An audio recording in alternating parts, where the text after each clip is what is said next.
If there is a book that you want to read, but it hasn't been written yet, then you must write it.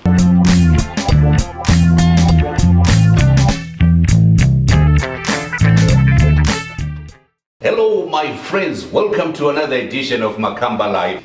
My guest today is multiple award-winning business author, lecturer, public speaker, and change maker, Beatrice Achaleke.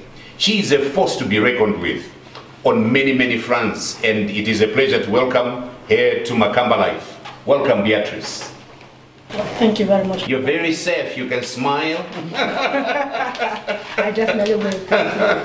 Nothing terrible will happen to you. Promise? I can assure you that. Okay. 200%. Beatrice, you're Cameroonian by birth, and you studied and lived in Austria for some 20 years. Then suddenly you pick up your bags and decide to move to South Africa. What inspired you to do that? I think there are quite a number of things. Quite a number of things were the reason.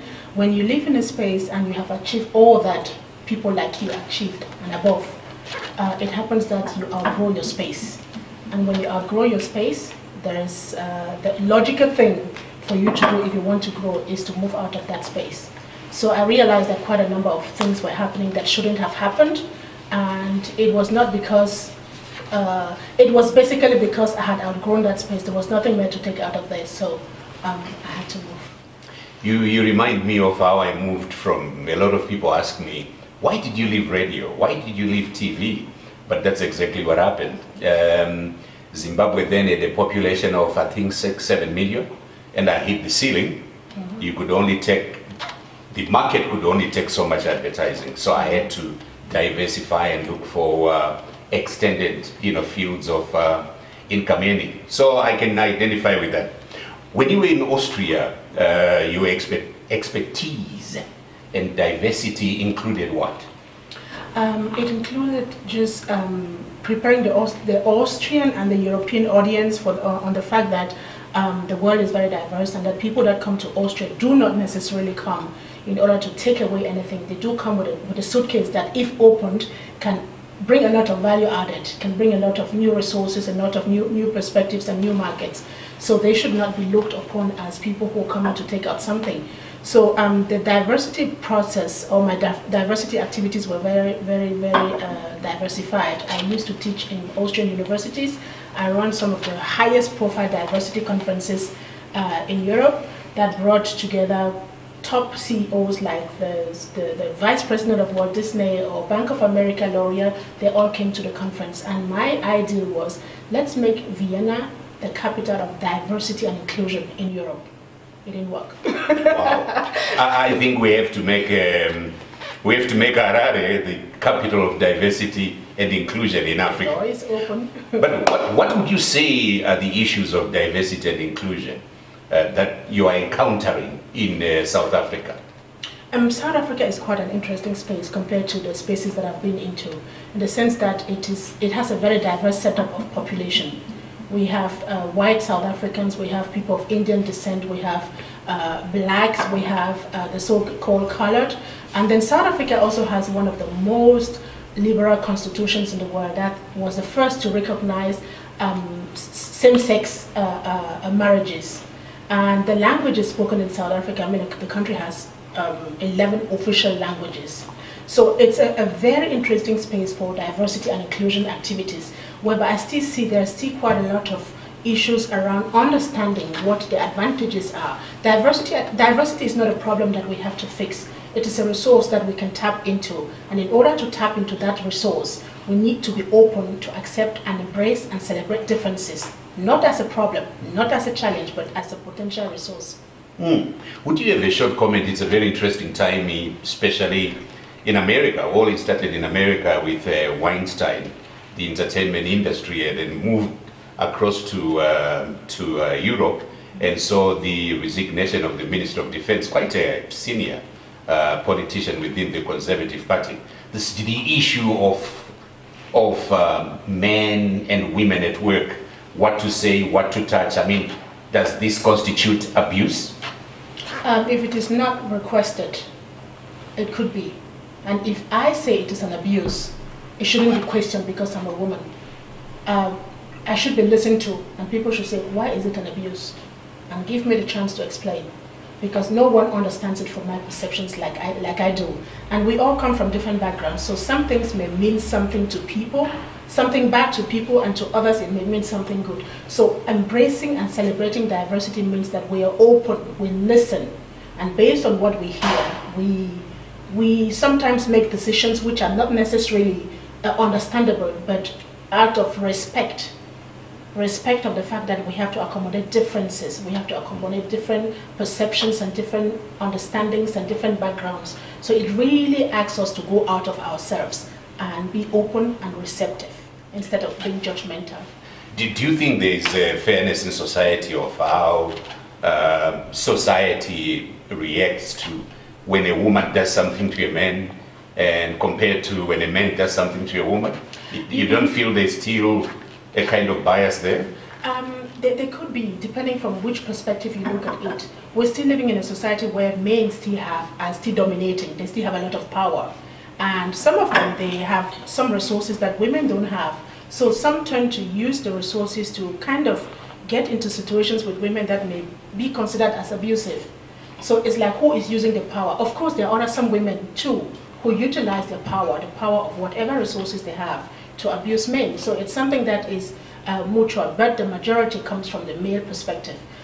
It's not something that we should discuss about. It's something that we should probably listen to and kind of ponder upon. But I still think there's still quite a lot of things that need to be sorted out in the relationship between man and woman to attain the kind of equality that we want to see. Can I just remind you that there are a lot of high earning women. Yes. And you know, the money is moving from men to women. I mean, for example, the highest paid entertainer or musician this year, 2017, was an American lady called Beatrice. Mm-hmm. So, and one of the richest women, you know, in the world again is Oprah Winfrey. So, you know, it's shifting. But let's move on to. We're talking about single women. Let's put the number of women compared to the number of men. Beyonce is not single. I'm not talking in terms of relationship. I'm talking in terms of the numbers.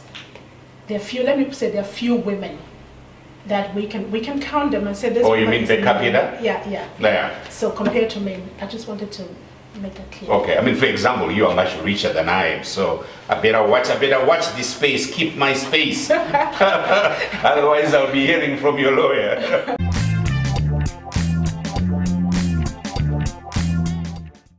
You are the author of 3 books. 10 books. 10? 10. Oh my God, why did I think there were 3? Tell us about this passion for writing. How did it come about? And give us a bit about, you know, the 10 books, if you don't mind. I don't mind, with pleasure. The passion is, I remember when I was a kid, I always wanted to be a writer. It was a dream that I had nurtured, but coming from the background that I came from, you know, our parents always want us to grab what they call classical profession. They think you have to become a lawyer, you have to become this. So at one point I doubted a whole lot for whom I will be writing. There's so many books in the world. But when I was 41 and I had been in Austria for a couple of years, for like 18 years, I was like, so when you're writing, whom will you be writing for? Will you be writing for the German audience? Are you going to be writing in German? Or are you going to be writing in English, in French? Are you going to be writing in Cameroonian languages? So, but I got out of that. I say that because quite a lot of people get stuck there. People who really have powerful stories to write, they get stuck with that fear, the fear of, for whom am I writing? Am I going to write a good book? Do I have a good command of the language? So I had to go over that, and I started with a biography. And your biography? It was a biography, like a kind of family biography. Mm-hmm. It had to go into the area of diversity and inclusion because it was a profession that I was trying. By the way, is there a rule for writing biographies? Many people tend to wait until, you know, they are late in life to write their biographies. Could one write their biography when they are 10, 20, 25? Of course. That's the best book to write. So where does this rule come from then? It's not a rule. We think that it's a rule, but a rule that needs to be broken if it is one. So it's a practice? It's a practice. Okay. Yes. So when I did the first book, I realized that I was tapping into that passion. And so I have to say, I had to get some aid to write the first book. I had to get a ghostwriter. And so I had to provide him with content, and he had to go write and write it properly. Someone he knew well? Someone I knew well. And trusted, he was of a course. journalist, yes, someone that I trusted very well. And he had written some pieces about me. We have done a couple of interviews and a lot of other written stuff. So I had to have a feel for him and have the feeling that he's going to represent what I want to put out. And it was a book in German, so it was not my mother tongue. So I had to really be sure that this guy could do the job. But we did a very good job. We had a good book. And from that moment on, I said, okay, now I'm going to get on my feet. I have to start writing. So I wrote the second, the third books by myself.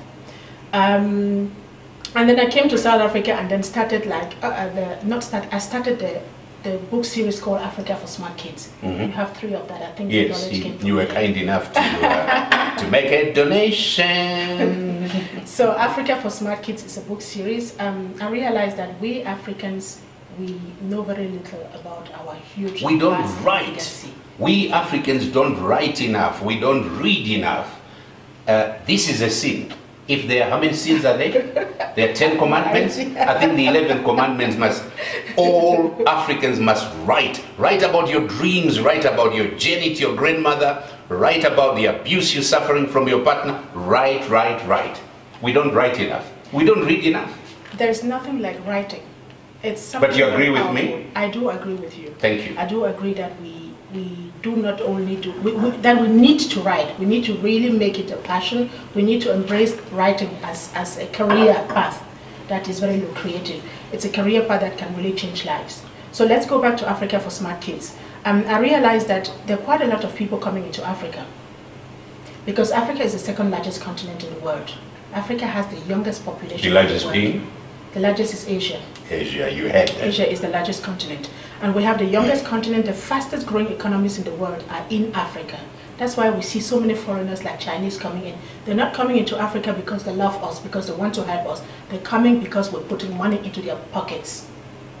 There's quite a lot of money in Africa. How do we stop putting money into other people's pockets? First, I want to fill my pockets. Fill my pockets, then I can look after my neighbor. That's true. It means Or we have Mr. to Jean and Mr. Jean. To do that, we have to develop local business. We have to support local businesses. I think we all agree that if you put a Gucci bag here and you put a San Valentino or what are all the names, Ferrari and all of that. You left out a Makamba bag. Well, I think if we put a Makamba, people would probably first go for Gucci. Oh no! Now, this is the tendency. That's hateful. And writing the Africa for Smart Kids series is to bring us to the Makamba bag. So people we should learn to consume what we produce, because the more we consume, the more demand we create. And if we create demand, then we create jobs, because the producers will be forced to to employ people to manufacture. So if the Makamba bag is being sold and sold properly, then I'm sure Makamba is going to employ many more people, not just to produce the bag, but to do marketing, to open shops. So a chain of job opportunities will accrue. So, but obviously the Makamba bag has to be a quality bag and compete with the other famous brand names. Absolutely. Now, what you're talking about, is this the same thing as you're a pioneer of the Glow Ubuntu? Am I correct? Suitcase mindset. You are the founder. Yes. Just explain that. What is that? It's a concept. It's a personal growth and business management concept. It comes from the African philosophy of Ubuntu. Based on my knowledge that Africa For the benefit of our viewers who may be in Canada, in Saskatchewan or wherever, what is Ubuntu? Can you just briefly explain that? Yes. It is a concept that allows you to drive your personal growth, because it comes in 3 modules. Module 1 is I am. I don't know whether you know the African philosophy of Ubuntu. It's one of the smallest but the most intensive philosophy in the world. It just says I am because you are. That's all that it is about that philosophy. I am because you are. But it is extremely powerful because it uses the words that make the world go around. I am is one of the most powerful words that you can use. I am. So we are, and I am because you are means that, first of all, we cannot stand alone. We depend on someone to be who we become. And based on the kind of relationship that we build with the people that are around us, that we attract in our circle, we become who we become, either successful or not successful. So that philosophy is the one that I thought, if we are the fastest growing economy in the world, we should have a concept. If people are coming to do business in Africa, we should have a concept, a business concept. So that Globuntu is it's a methodology that allows you to live the Ubuntu philosophy. So it comes with a lot of mindset change. So creative visualization and changing your pattern of thinking. May I just say something? Mm-hmm. We Africans, we are used to being given names and being defined. Well, it all started with colonization. I must say this. Yeah. I was Chafunga Moyo, I became James. That's where it all started. Yeah. Other people came and thought our names were not good enough. It goes I was not being rude, sorry. I get you. It goes beyond just the names. When people say you're developing countries, and I see quite a lot of Africans they write articles and they say we are developing countries, we're third world countries. When you say that, it makes you automatically think that someone is first and you're inferior, you're second or you're third to them. So it's a mindset that we have. When we get in the media constantly negative stories about Africa and African people, it does something on our mindset. So that philosophy is something that, a concept that really helps people to change your thinking. What you think becomes your reality. So Globuntu combats that? Yes, Globuntu is like the Ubuntu philosophy for global businesses. So I just added a number of globally acclaimed management concepts that have been very successful, and use them to build the concept of Globuntu. So that has taken us from book 1 to book 8? You still haven't talked about the other 2 books? No, I haven't. We're just talking about the concept behind the books. Because I'm looking at the clock and it's ticking. I'm interested in the remaining, how many books? 3, 4? Let me go to the books. The Africa for Smart Kids book series is made up. It's a concept that comes in 3 pillars. The first pillar are the books that I write, and the books that I write are 12 in title. At the moment, we have 6 of them. I'll come to that. The second pillar is running master classes for young writers. You said that Africans don't read and they don't write. So the master class is going out to encourage and coach young people who want to write in a very specific way. We're not writing about the tragedies of Africa, we're writing about the riches of Africa. And this is 2017, and all this you have developed over how many years? Over the concept of Globuntu over the last 10 years. And the books? And the master classes started last year. Okay. So what response have you had so far? The third pillar quickly. Yes. The third pillar is transforming using the books to create career opportunities for young kids, for youths. At the moment, we're transforming the first 2 books into a series of musicals. So that's the concept. And for the books that I write, we're going back to pillar number 1. I've written 6. The first title is Let's Talk About Africa. It's just an invitation to look into Africa from a very positive perspective. What is Africa? What has it got to offer? It's a very quick start. Book number 2 is Where is Africa? It's very much about facts and figures, about geography, about how the countries in Africa. Book 3 is Are All Africans Black?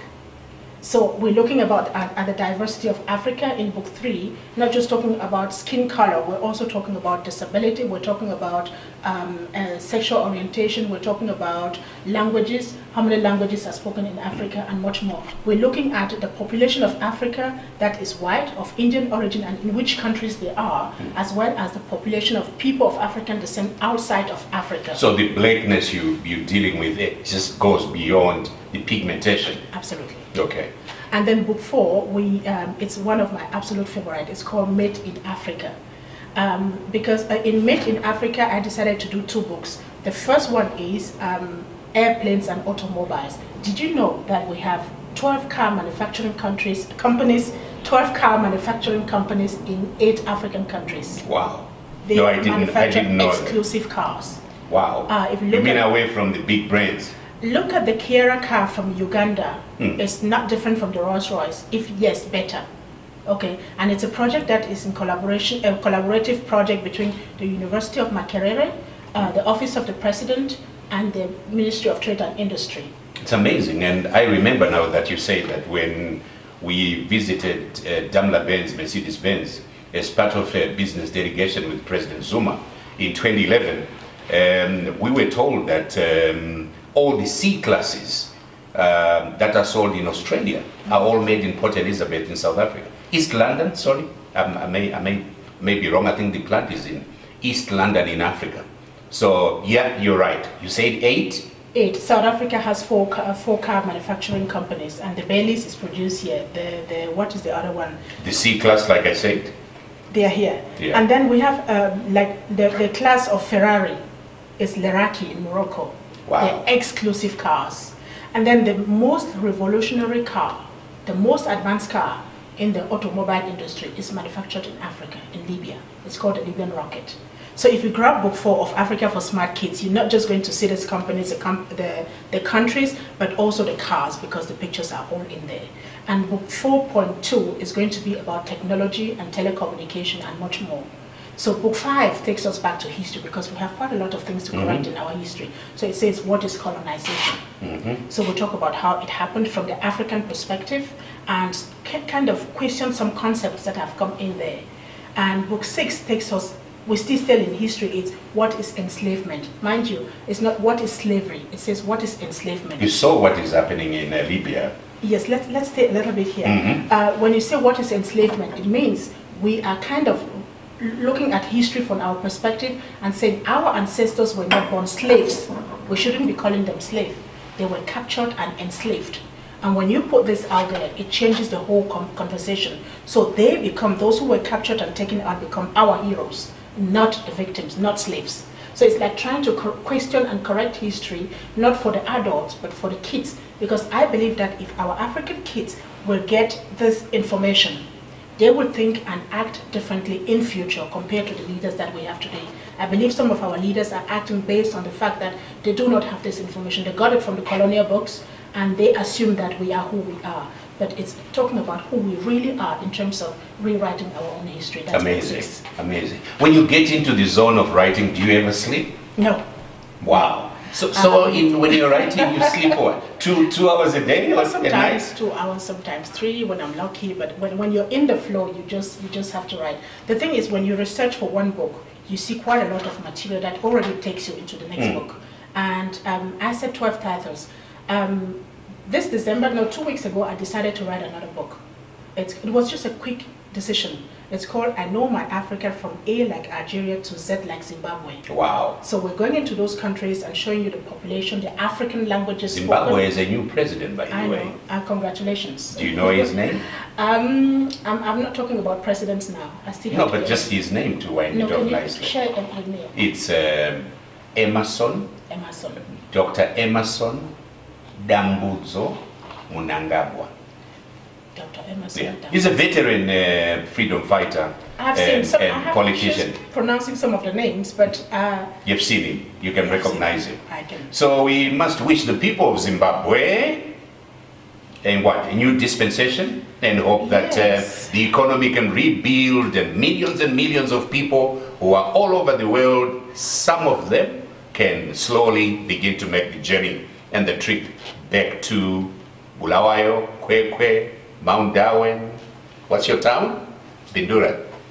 No. I think Zimbabwe used to be called the jewel of Africa. Yes. We wish that it should. We're going back become there. That jewel of Africa. Look out, Rwanda. Rwanda is one of the countries in Africa that we can really learn a whole lot from. Yes. Did you know that Rwanda is the cleanest city in Kigali is the cleanest city in Africa? Kigali is amazing. And that 54% of parliamentarians in Rwanda are women. This is unique. I must publicly salute Comrade Kagame, yeah. Paul Kagame, yeah? PK as he popularly known. You are a good brother, you're a good leader, you are a hero. Keep going. I'm glad they've given him a longer mandate, the people of Rwanda. They are very wise people. Yeah. But you wear so many hats professionally.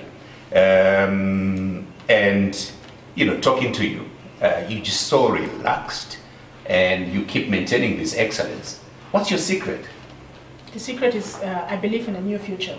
I believe that Africa is going to be a leading continent. And having the feeling that I can play a role, that I can use my writing to kind of contribute to that new journey to Africa shining in the world, keeps me going. It's just that energy.